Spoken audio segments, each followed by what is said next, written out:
तो आज की इस वीडियो में हम सॉल्व करेंगे क्वेश्चन नंबर 3।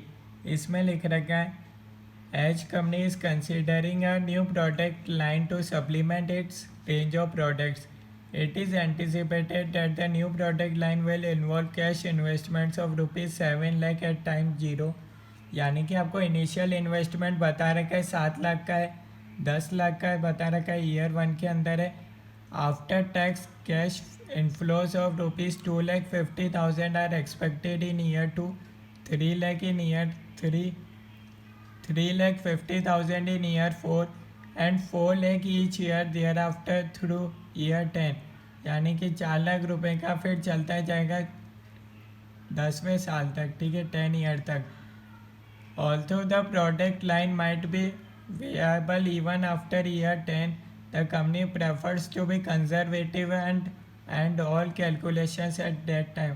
आपको 10 साल का निकालना है कुल मिलाकर।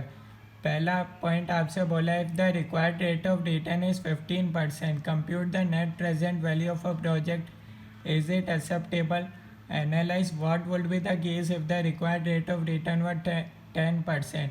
आपको दो रेट पर निकालना है, एक होगा पहला 15%, एक होगा 10%। थर्ड पॉइंट आपको निकालना है internal rate of return. Fourth point में आपको निकालना है प्रोजेक्ट पेबैक पीरियड, ठीक है। तो अपन इस क्वेश्चन को सॉल्व कर रहे हैं, ये क्वेश्चन नंबर 3 का सॉल्यूशन, ठीक है। आराम से करेंगे, कोई भी डाउट हो तो आप बता सकते हो कमेंट्स में, ठीक है। सबसे पहले अपन देख रहे हैं इनिशियल इन्वेस्टमेंट। इनिशियल इन्वेस्टमेंट कितना है, 7 लाख का है टाइम ज़ीरो। तो इनिशियल इन्वेस्टमेंट आपको बता रखा है 7 लाख का है, ठीक है। उसके बाद अपन देखेंगे एनुअल कैश फ्लो कितना होगा, ठीक है। आपको बोला है भैया ईयर लेना है आपको 10 ईयर तक, ठीक है। क्वेश्चन बोल रहे हैं 1 2 3 4 5 6 7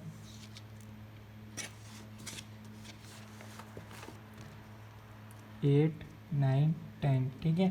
10 साल लिख लिया। एनुअल कैश फ्लो अपन देखेंगे, एनुअल कैश फ्लो कितना है, आराम से समझते हुए चलना, कोई भी डाउट है बता देना, ठीक है। सबसे पहले आपको बता रखा है भैया 2,50,000 आर एक्सपेक्टेड इन ईयर 2, ठीक है। अपन को देखना है भैया ईयर 1 के अंदर कितना होगा। तो ईयर 1 के अंदर अपन देख रहे हैं 10 लाख का होगा ईयर 1 के अंदर, ठीक है। 10 लाख इन ईयर 1। पर इसमें क्या दे रखा है, देखो ध्यान से पढ़ो। It is anticipated that the new product line will involve cash investment of ₹7 lakh and 10 lakh in year 1। यानी कि ये भी आपको 10 लाख रुपए इन्वेस्ट करने पड़ेंगे, तो ये एनुअल कैश आउटफ्लो हो जाएगा, ठीक है, 10 लाख का। उसके बाद दे रखा है after tax cash inflows are expected in year 2। यानी कि ईयर 2 से क्या होगा, आपका कैश इनफ्लो होने लग जाएगा 2,50,000 का। 3 लाख का आपको बता रहा है कि ईयर 3 के अंदर होगा, 3,50,000 का बता रहा है कि ईयर 4 के अंदर होगा, 4 लाख बता रखा है हर एक साल में होगा इसके बाद से, ठीक है। कोई भी डाउट है बता देना। जो क्वेश्चन में बोल रखा है अपन वैसे ही सॉल्व कर रहे हैं, कोई भी नया नहीं कर रहे हैं, ठीक है। यहाँ तक करा, यहाँ तक कोई डाउट नहीं होना चाहिए, ठीक है। आपको बोल रखा है पीवी फैक्टर आपको लेना है 15% फर्स्ट पार्ट को सॉल्व करने के लिए, ठीक है। 15% अपन को लेना पड़ेगा इसको सॉल्व करने के लिए, ठीक है। तो 15% कैसे करोगे, 1 डिवाइडेड बाय 1.15 इक्वल्स टू का साइन दबा दो, तो आ रहा है 0.869। फिर से इक्वल्स टू का साइन दबा दो, आ रहा है 0.756। फिर से इक्वल्स टू का साइन दबा दो, तो आपके पास आ रहा है 0.657। ऐसे आप इक्वल्स टू का साइन दबाते जाओगे और आपके पास आता जाएगा, ये आ गया 0.497, 0.432, 0.375, 0.326, 0.284, 0.247, ये आ गया। अब अपन को क्या निकालना है, present value of annual cash flow. Present value कैसे निकालते हैं, इन दोनों को मल्टीप्लाई कर दो, आपके पास आ जाएगा एनुअल कैश फ्लो। ठीक है, पहले में तो आउटफ्लो होगा, मल्टीप्लाई करोगे तो आ रहा है 8,69,000। अगली बार से आपका सब इनफ्लो होने लग जाएगा 1,89,000, 197,100, 199,850, 198,800, 172,800, 1,50,000, 1,30,400, 1,13,600 और ये लास्ट में हो जाएगा 98,800। ठीक है, टोटल करोगे तो आपके पास आएगा 5,81,350।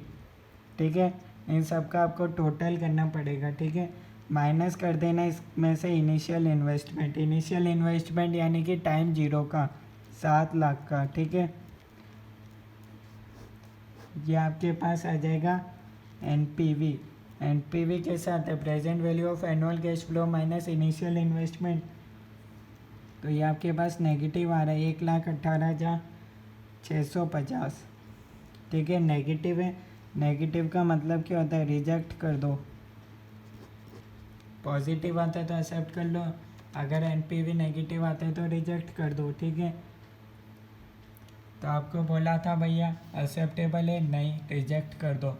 सेकंड पॉइंट में बोला है what will be the case if the required rate of return were 10%। आपसे बोले भैया 10% होता तो क्या होता, इसका मतलब इधर बना लो PV factor at the rate of 10%, 1 divided by 1.10 equals to का साइन दबाते जाओ, आ जाएगा। फर्स्ट केस में आ रहा है 0.909, 0.826, 0.751, 0.683,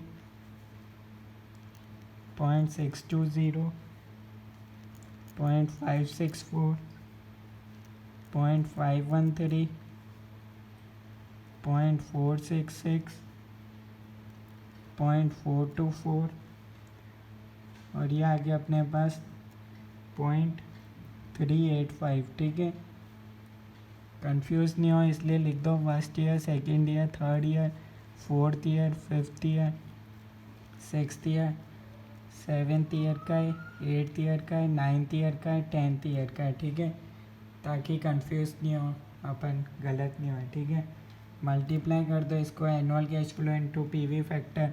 फर्स्ट केस में आएगा भैया 9,09,000, 206, 500, 225, 300,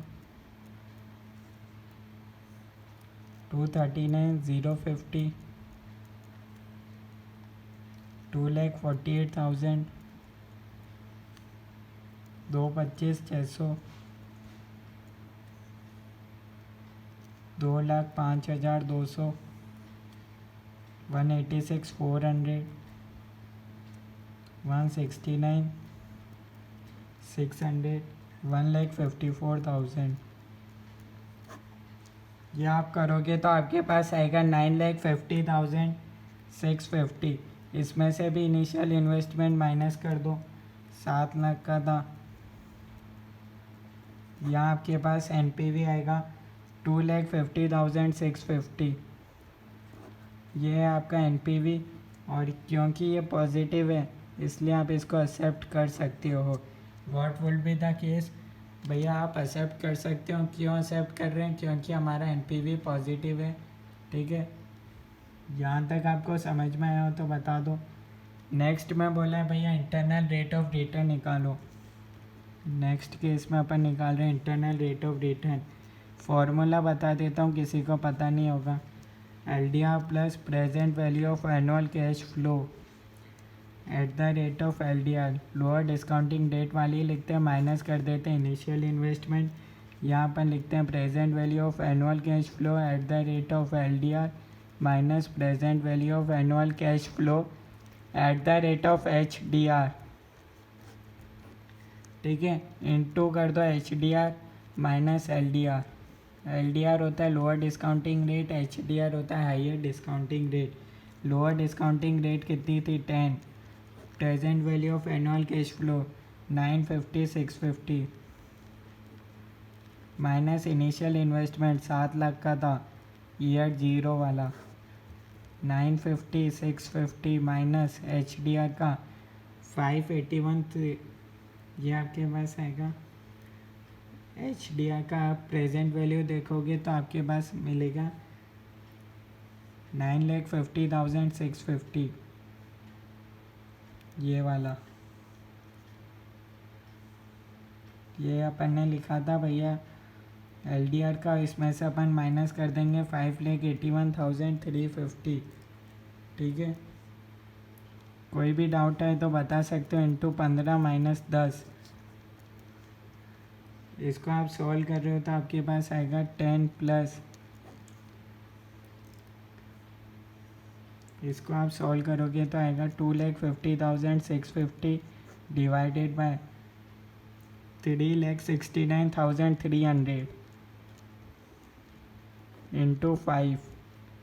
अब तो आप सॉल्व कर ही सकते हो। 250 650 डिवाइडेड बाय 369,300 इंटू 5 प्लस 10, 13.39% आ रहा है आपका IRR। ठीक है, देख लो भैया, कोई डाउट हो तो। नेक्स्ट पार्ट पे चलते हैं, पे बैक पीरियड।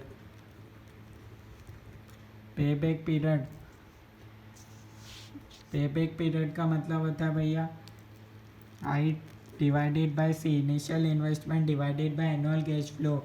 यह फार्मूला अपन तब यूज़ करते हैं जब अपने पास एनुअल कैश फ्लो इक्वल होते हैं। अगर नहीं भी होते तो अपन क्या कर लेते हैं, क्यूमुलेटिव एनुअल कैश फ्लो ले लेते हैं।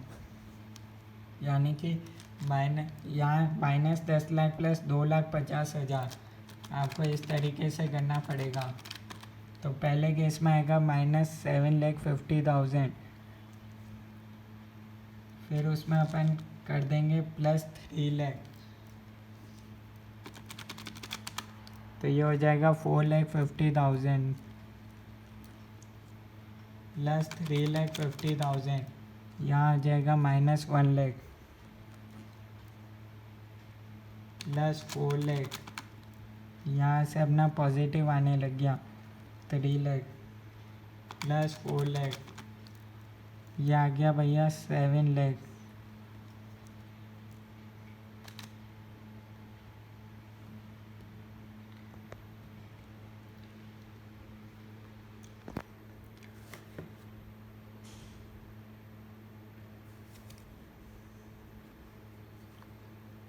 पहले में आएगा अपने पास -10 लाख। ठीक है,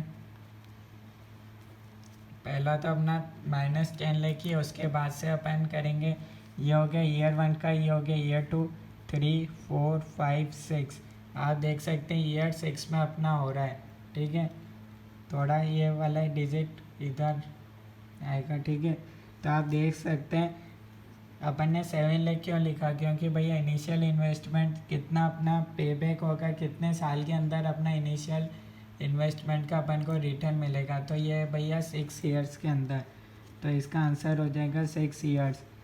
तो आप देख सकते हो। ठीक है, पहले में 10 लाख आएगा, फिर आप ये 2,50,000 ऐड करते जाओगे तो ये आपके पास आ जाएगा 1 2 3 4 5 6। ठीक है, 6th ईयर में अपन को इनिशियल इन्वेस्टमेंट जितना रिटर्न मिल जाएगा। तो पे बैक पीरियड हुआ अपना 6 ईयर्स। आप इस क्वेश्चन का सॉल्यूशन देख सकते हैं। कोई भी डाउट है तो आप कमेंट्स में बता सकते हो। ठीक है,